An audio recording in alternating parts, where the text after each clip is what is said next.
Okay. Good morning, everyone. Today is November 21, 2025. So before we formally start our PBIT conference, may I request everyone to stand for our prayer to be led by Miss Aljit.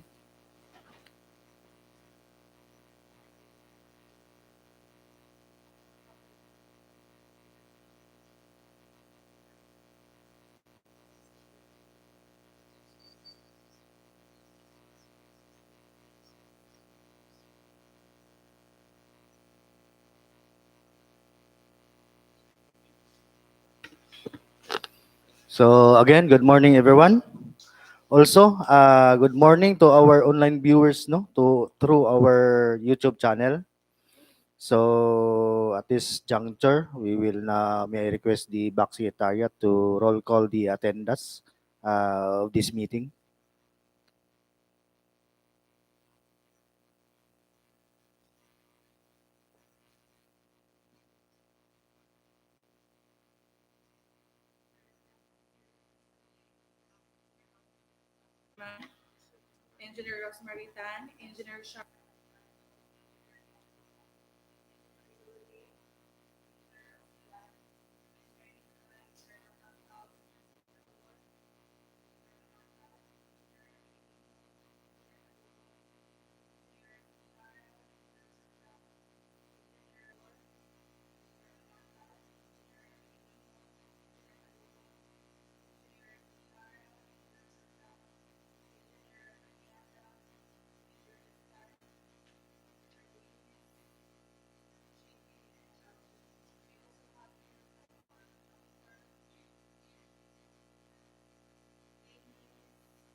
So good morning. So considering the majority of the back members present for today's pre-bid conference, we have 5 out of 7. So therefore, we have a quorum today. So now I call this meeting to order. So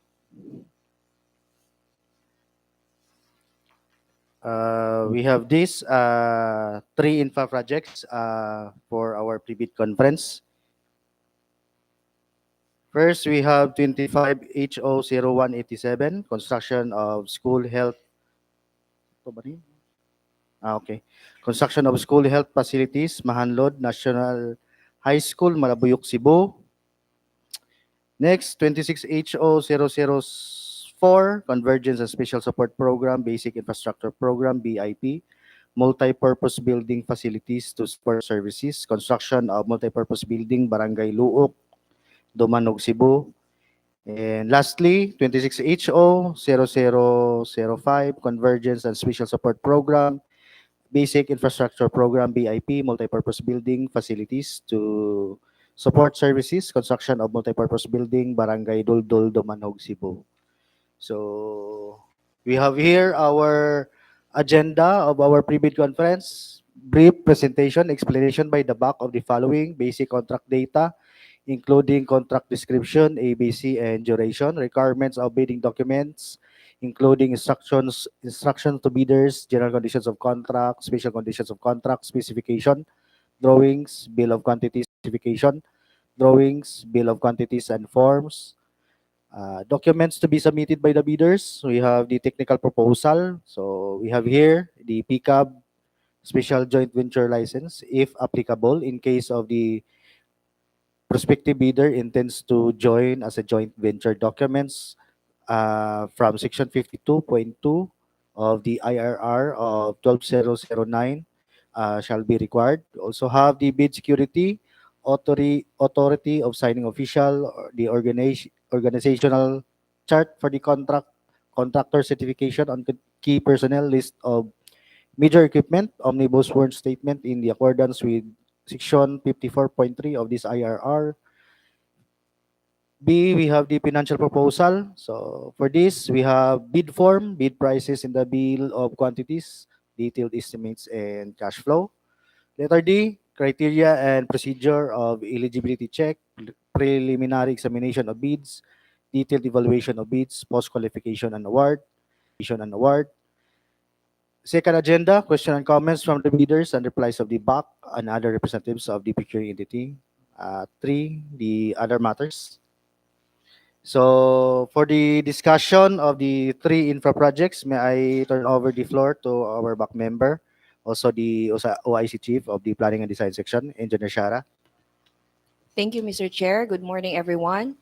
So, to discuss the details of each and every contract under this pre-bid conference, to start off, under contract ID 25HO0187,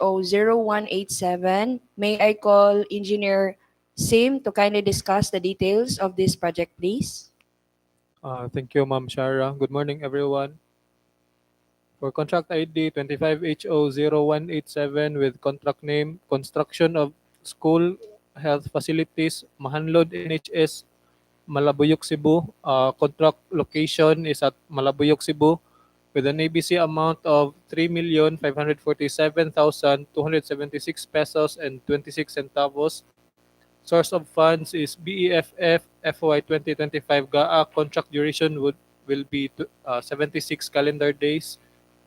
The project involves the construction of a single-story school clinic building with a floor area of 9 meters by 9.5 meters.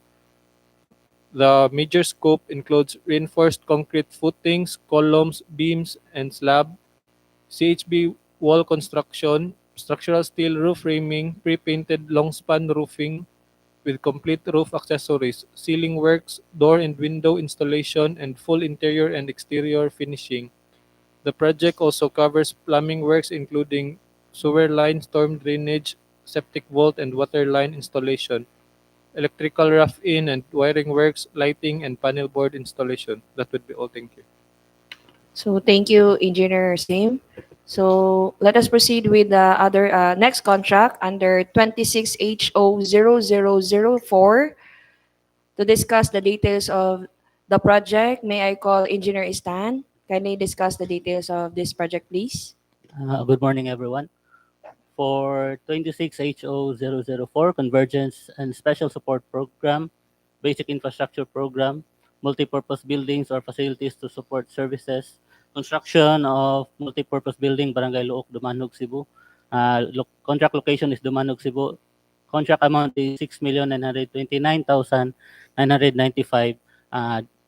Source of funds is FY 2026 NAP. Contract duration is 150 calendar days. So for this contract, the major scope of works includes structure excavation for the footings and concrete pouring for the footings and columns and erection of trusses and installation of roofing and accessories, installation of wirings and lights uh, and conduits. Then that would be all. Thank you. So thank you, Engineer Stan. So let us proceed with the next contract or the last contract under this pre-bid conference. So under contract ID 26HO0005. So kindly discuss the details of this project, Engineer Stan. For 26HO005 Convergence and Special Support Program, Basic Infrastructure Program, Multipurpose Buildings and Facilities to Support Services, Construction of Multipurpose Building, Barangay Doldol, Dumanjug, Cebu. Contract location is Dumanjug, Cebu. Contract amount is 6,929,995 pesos and 25 cents. Source of fund is 2026 NEP. So contract duration is 120 calendar days. For the scope of works of these projects include clearing for the area for the multipurpose building and excavation works for the footing and embankment. Then concrete pouring for the footings and columns. Then erections for the steel trusses. Uh, uh, Roofing works and installation of accessories. Then electrical works and installation of lights. That would be all. Thank you. So thank you, technical engineers from Planning and Design section for discussing the details of each and every contract. So may I turn over the floor to Mr. Chair?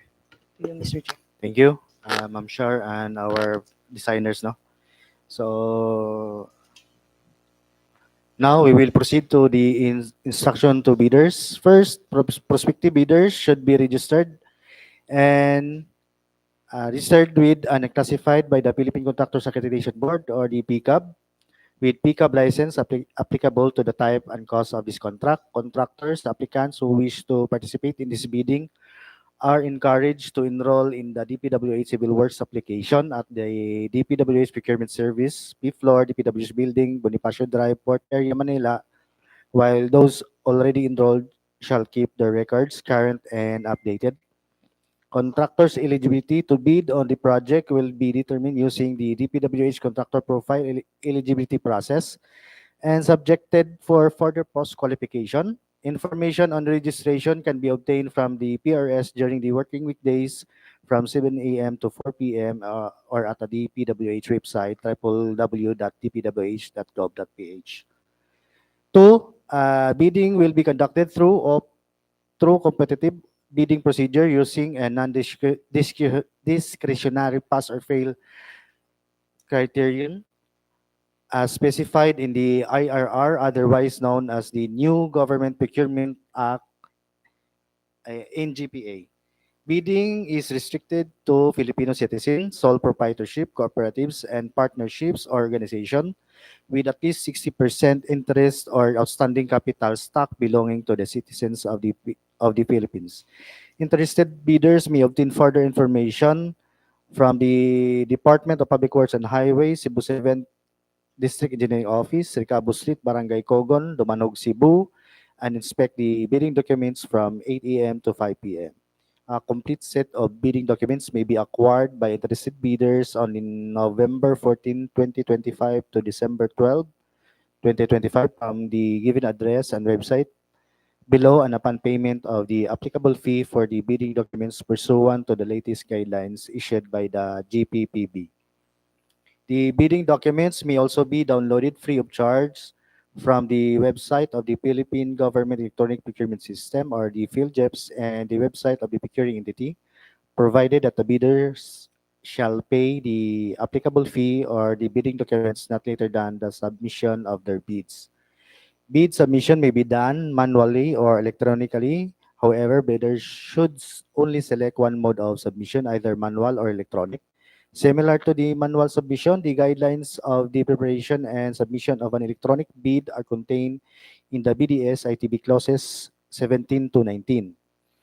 So bids must be duly received by the awards and bids and award committee, box secretariat, at the address below for manual submission or at the electronic bids underscore Cebu 7 at dpwh.gov.ph for the electronic submission on or before December 12, 2025, 10 a.m. Late bids shall not be accepted. All bids must be accompanied by a bid security in any of the acceptable forms and in the amount stated in the ITB clause number 16. So for the bid opening shall be on December 12, 2025 at 10 a.m. immediately after the deadline of dropping of bids at the second floor of this office with the address of Recabo Street, Barangay Cogon, Dumanog, Cebu, and or through our YouTube Live. Bids will be open in the presence of bidders representative who chose to attend the activity. The Department of Public Works and Highways, Cebu 7th District Engineering Office reserves the right to reject any all bids, declare a failure of bidding, or not award the contract at any time prior to the contract award in an accordance with Section 70 of RA 12009 without thereby incurring any liability to the affected bidder or bidders. So for further information, please refer to our procurement head, Engineer Rosemary Tan, uh, with the email address procurement.cebu7@gmail.com. Also, you may visit the following websites for the downloading of bidding documents: www.dpwh.gov.ph and www.philgips.gov.ph. For the online submission, electronic bids underscore Cebu7 at dpwh.gov.ph.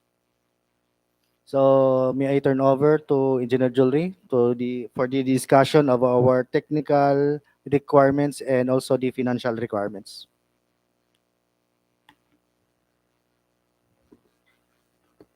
Hello. For the technical requirements, the bidder at its option, shall submit a bid security in the form and amount as stated in the BDS, which may include the following. First, for the acceptable forms, first is the cash or cashier's manager's check issued by a bank with a minimum amount of 2% of the ABC. Second is the bank draft, guarantee, or irrevocable letter of credit issued by a bank, provided, however, that it shall be confirmed or authenticated by a local bank if issued by a foreign bank, with a minimum amount of 5% of the ABC. Third is surety bond callable upon demand, issued by a surety or insurance company duly certified by the insurance on as authorized to issue such security, with a minimum amount of 5% of the ABC. Fourth is the bid securing declaration. Eligibility criteria under Section 52.4.1 of the IRR of RA 12009. For the procurement of infrastructure projects, the following persons or entities shall be allowed to participate in the bidding for infrastructure projects. First, A, duly licensed Filipino citizen or sole proprietorships. B, partnership duly organized under the laws of the Philippines and of which at least 60% of the interest belongs to citizens of the Philippines. C, corporations duly organized under the laws of the Philippines and of which at least 60% of the outstanding capital stock belongs to the citizens of the Philippines. D, cooperatives duly organized under the laws of the Philippines. Or E, a person or entities forming themselves into a joint venture, a group of two or more persons or entities that intended to be jointly and severally responsible or liable for a particular contract. Provided, however, that in accordance with EO number 65 series of 2018, Filipino ownership or interest of the joint venture concerned shall be at least 60%. Provided further that joint ventures in which Filipino ownerships or interest is less than 60% may be eligible where the structures to be built require the application of techniques or technologies which are not adequately possessed by a person or entity meeting the 60% Filipino ownership requirement. Provided furthermore that in the latter case, Filipino ownership or interest shall not be less than 25%. For this purpose, Filipino ownership or interest shall be based on the contributions of each of the members of the joint venture as specified in their joint venture agreement. Provided finally that the primary purpose of each member of the joint venture must be similar or related to the requirement of the project to be bid out. For foreign bidders may be eligible to participate in the procurement of infrastructure projects when providers may be eligible to participate in the procurement of infrastructure projects when provided for under any treaty or international or executive agreement as provided in Section 4 of the Act of this IRR. In accordance with RA number 4566 or the Contractors License Law as amended by RA number 11711 or an act further amending the Republic Act of number 4566, the persons or entities enumerated in the Section 52 of this IRR may participate in the procurement of infrastructure project if it has been issued a license by the PCAB to engage or act as a contractor. The bidder must have completed an SLCC that is similar to the procurement project to be bid and whose value adjusted to current prices using the PSA consumer price indices must be at least 50% of the ABC to be bid, provided that any change to the 50% requirement may be allowed subject to the recommendation of the procuring entity, which shall be submitted to the GPPB for consideration. Provided further that the contractors under small a and small b categories without similar experience of the procurement project to be bid may be allowed to bid if the cost of such contract is not more than the allowable range of the contract cost of the registration based on the guidelines as prescribed by the PCAB. For foreign funded procurement, the GOP of the foreign government or the foreign international financing institution may agree on another track record requirement. Moreover, a contract shall be considered similar to the procurement project if it has the same major categories of work. The procuring entity may clarify in the bidding documents what is regarded as major category of work, guided by the principle of proportionality and fit for purpose approach. The SLCC shall be supported by an owner certificate of final acceptance issued by the project owner, other than the contractor, or a final rating of at least satisfactory in the CPES or a similar performance and monitoring system. In the case of contracts which the private sector, an equivalent document shall be submitted. The computation of a bidder's NFCC must be at least equal to the ABC to be bid, calculated as follows. The computation of a bidder's NFCC must be at least equal to the ABC to be bid, calculated as follows. NFCC is equals to current assets minus current liabilities times 15 minus the value of all outstanding or uncompleted portions of the project under ongoing contracts, including awarded contracts yet to be started, coinciding with the procurement project to be bid, provided that a different formula may be adopted, subject to the recommendation of the procuring entity, which shall be submitted to the GPPB for consideration. The value of domestic bidders' current assets and current liabilities shall be based on the latest EFS submitted to the BIR. For the purpose of computing of foreign bidders' NFCC, the value of the current assets and current liabilities shall be based on their AFS prepared in accordance with the International Financial Reporting Standards. For the Class A documents, for the legal document, A valid PhilJEPS registration certificate, platinum membership, all pages, or B, registration certificate from Securities and Exchange Commission, Department of Trade and Industry for sole proprietorship, and Cooperative Development Authority, CDA, for cooperatives or its equivalent document. And C, mayor's or business permit issued by the city or municipality where the principal place of business of the prospective bidder is located, or the equivalent document for exclusive economic zones or areas. And the tax clearance per Executive Order number 398 series of 2005 was finally reviewed and approved by the Bureau of Internal Revenue. For the technical documents, E, statement of the prospective bidder of all its ongoing government and private contracts, including contracts awarded but not yet started, if any, whether similar or not similar in nature and complexity to the contract to be bid. And F, statement of the bidder's single largest completed contract, SLCC, similar to the contract to be bid, except under conditions provided under the rules. And G, Philippine Contractors Accreditation Board license or special pickup license in case of joint ventures and registration for the type and cost of the contract to be bid. And original copy of bid security, if in the form of surety bond, submit also a certification issued by the Insurance Commission, or original copy of notarized bid securing declaration. And for the technical documents, project requirements, which shall include the following: A, organizational chart for the contract to be bid. B, list of contractors, K, personnel, project manager, project engineers, materials engineer, and foreman, to be assigned to the contract to be bid with their complete qualification and experience data.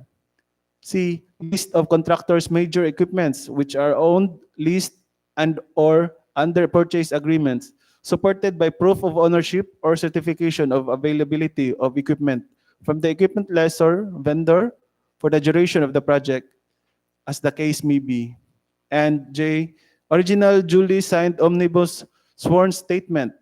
K, sworn disclosure of relations and beneficial ownership.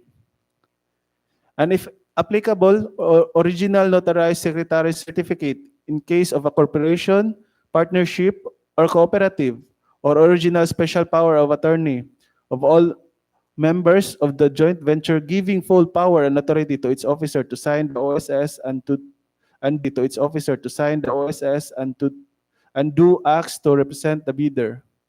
A financial document. L, for the prospective bidders audited financial statements showing, among others, the prospective bidders' total and current assets and liabilities, stamped received by the BIR or its duly accredited and authorized institutions for the preceding calendar year, which should not be earlier than 2 years from the date of bid submission. And M, the prospective bidder's computation of net financial contracting capacity. And, if applicable, duly signed joint venture agreement in accordance with the RA number 4566 and its IRR in case the joint venture is already in existence.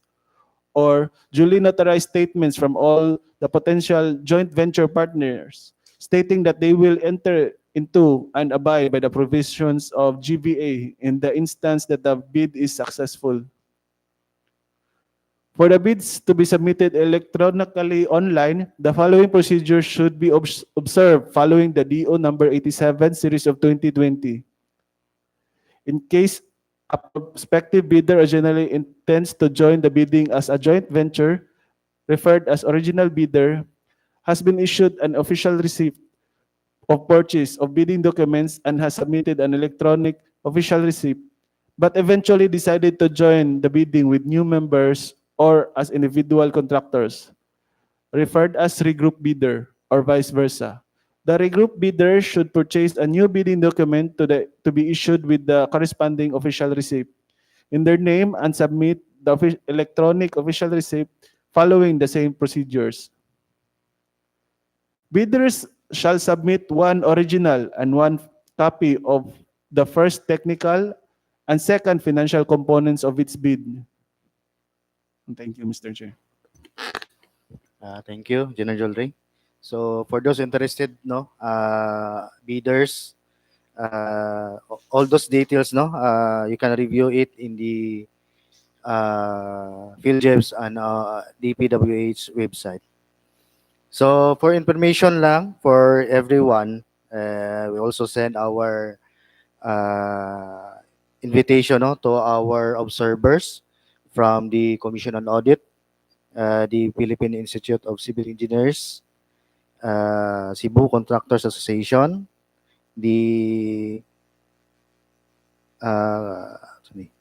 Crimes and Corruption Watch International, so the CCWI, and also to the LGU or the municipality where the project is located. So we send the letter on November 14, 2025.